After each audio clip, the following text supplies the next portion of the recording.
আসসালামু আলাইকুম। এর আগে তো ক্লাস নিছি, আমি তোমাদের রাত ভাইয়া আহসানুল্লাহতে পড়াশোনা করতেছি। আজকে তোমাদের বরাবর বল। এই যে আজকে আমরা যে চ্যাপ্টারটা পড়বো, এই চ্যাপ্টারটা তোমার ইন্টার লাইফে স্টুডেন্ট জীবনে একটা ইঞ্জিনিয়ার হইতে চাইলে তার জীবনে সবচাইতে একটা গুরুত্বপূর্ণ অধ্যায়। এই অধ্যায় এখন পড়বা, 9-এ পড়তেছো, যারা 10-এ আছো 10-এ পড়তেছো, ইন্টার ফার্স্ট ইয়ারে পড়বা, সেকেন্ড ইয়ারে পড়বা, অ্যাডমিশনে পড়বা, তারপরে যদি ইঞ্জিনিয়ার হও তারপর আরো পড়বা। এখন আমরা পড়তেছি, ঠিক আছে, থার্ড ইয়ারে পড়তেছি ইঞ্জিনিয়ারিং। তারপরে এখনো এই অধ্যায় থেকে আমাদের অনেক কিছু লাগে, বল চ্যাপ্টার থেকে অনেক কিছু আমরা পড়ি ক্লাসে। এগুলো হয় কি, আমরা অনেক টিচার পড়ি, বই থেকে মুখস্থ করি, সূত্র মুখস্থ করি, তারপরে আমরা ভুলে যাই, আবার পড়ি, আবার ভুলে যাই। তো আসলে এটা কেন হয় না? ফিজিক্স হচ্ছে তোমার ফিল করার বিষয়, বুঝছো? এটাকে একদম বুঝতে হবে, একদম ভিতর থেকে মনে করো ফিল করতে হবে। ভিতর থেকে যেরকম ভালো লাগলে কিছু হয় না, যেটা আজীবন মনে থাকে, তো সেরকম করে পড়তে হবে। আমি ভালো আছি, ঠিক আছে। তো এই অধ্যায়টার জন্য মনোযোগ দাও, বুঝছো? আমি চাচ্ছি তোমরা এই অধ্যায়টা আজকে পড়লে ভবিষ্যতে যেন সবসময় এই অধ্যায়টা তোমার মাথার মধ্যে থাকে, মাথার মধ্যে ঢুকাই নাও। বেসিকটা আজীবন কাজে দিবে, আজীবন তুমি যতদিন পড়াশোনা করবা ততদিন এই অধ্যায় কাজে দিবে। আর কোন অধ্যায় কাজে আসুক না আসুক, এর আগে তোমার গতি অধ্যায় আসবে, আর গতি অধ্যায় থেকেও ইম্পর্টেন্ট বল অধ্যায়। চ্যাপ্টারের নাম কি? চ্যাপ্টারের নাম হচ্ছে বল, এবং এই বল নিয়ে আমরা সব কাজ করব। আজকে অধ্যায় তো আমরা শক্তি, কারণ কি আমরা সাধু ভাষায় কি বলি? শক্তি বলি না, যে ওর শক্তি বেশি, ওর শক্তি কম। অনেকে কি বলে? আর বল বেশি, বল প্রয়োগ করতেছে। তো এটাই হচ্ছে এই বল বা শক্তি। এই বলটা কি? বলটা হচ্ছে, ধরো এই যে ফোনটা আছে, এই যে একটা কলম স্থির আছে, আমি বল প্রয়োগ করলাম, এটা সরতেছে। জোরে বস্তু যাচ্ছে মনে করো, তুমি এইভাবে ধাক্কা দিছো, ওটা থেমে গেছে। পৃথিবীর মহাকাশ থেকে ছেড়ে দিছে মনে করো, তুমি নিচের দিকে কেন পড়তেছো? মহাকর্ষ বল তোমার টানতেছে, এটা বল। চারিদিকে সবকিছুই বল। যদি তোমার মাটি যদি কোনো কিছু না টানতো, তুমি চিন্তা করো, এই যে চিন্তা করো তো, এই যে এটা পৃথিবী, ধরো এই যে পৃথিবী, এটা কোনো একটা ক্ষুদ্র জায়গা বাংলাদেশ, এই ক্ষুদ্র জায়গাটা আমরা বড় করে লিখি। আচ্ছা, ধরো এই জায়গাটা আছে, ওখানে নাই, আমরা পৃথিবী ঘুরতেছে, তুমি এই জায়গায় আছো, তোমাকে পড়ে যাওয়ার কথা ছিল না?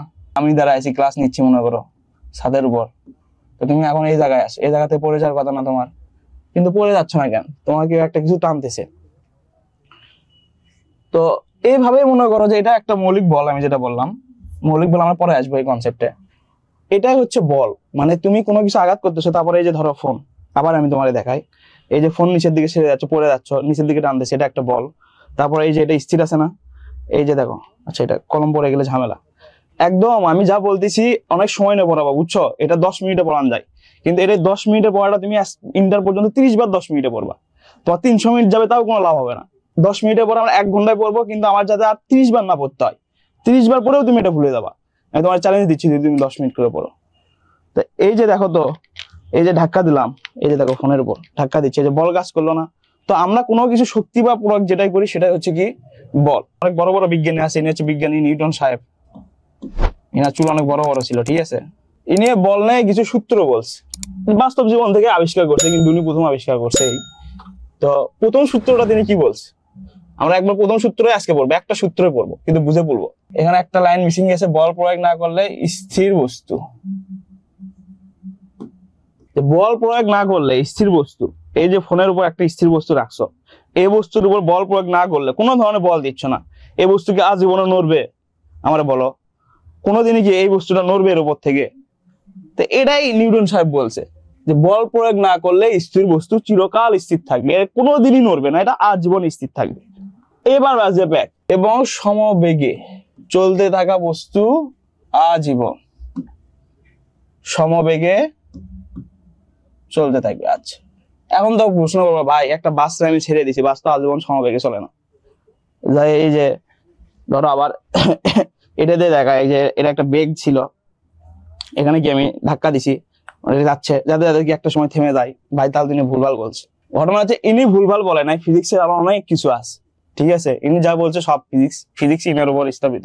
এখন দেখো, যে এই যে ধরো একটা বক্স, এটা একটা রাস্তা, এই বক্স বা চাকারে, ধরো এটা চাকা, এই চাকারে তুমি একটা বল দিছো, এই চাকা ঘুরতেছে, এই চাকা ঘুরে ঘুরে ঘুরে সামনে যাচ্ছে, একটা সময় চাকা থেমে যায় না?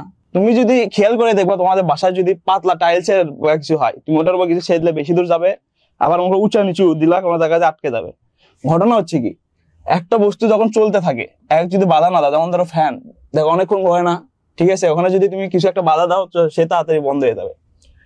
তো বিষয়টা বলছে যে সমবেগে চলতে থাকা বস্তু এবং একটা বস্তু কোনো সমান বেগে ঘুরতেছে, এ আজীবন গতিশীল থাকবে, কিন্তু থেমে যায় কেন? এই যে দেখো, এই যে মেজে আছে না, মেজে একটা বাধা দেয় নিচ থেকে, সংঘর্ষ হয়, ঘর্ষণ হয়, ঘর্ষণের কারণে এই যে এই ড্রপ, ধরো এই যে মনে করো এটা একটা ড্রপ, ঠিক আছে, এই ড্রপের আমি দুই পাশে থেকে যদি দুটা আঙ্গুল দিয়ে বেঁধে দিই, দিয়ে এটা ঘুরায়, বেশিক্ষণ ঘুরবে না।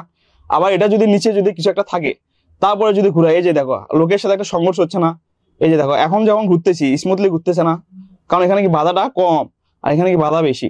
এই যে হাতের সাথে একটা বাধা দিচ্ছে হাত, এই যে দেখো তোমাদের ক্যামেরার সামনে নিয়ে এসে দেখো, এই যে দেখো একটা বাধা পাচ্ছে। তো এই সংঘর্ষের কারণে থেমে যায়। যদি এই ঘর্ষণটা না থাকতো বা অন্য কোনো প্রভাব না থাকতো, তাহলে কি হবে, আমার গতিশীল বস্তু আজীবন গতিশীল থাকবে, মানে ওটা কোনোদিনই থামবে না। আমরা এই যে বাধা দেয় দেখে এই বিষয়টা দেখতে পাই না। তুমি এটা দেখবা যে বস্তুর ক্ষেত্রে বাধা যত বেশি সেই বস্তু তত তাদের থেমে যায়।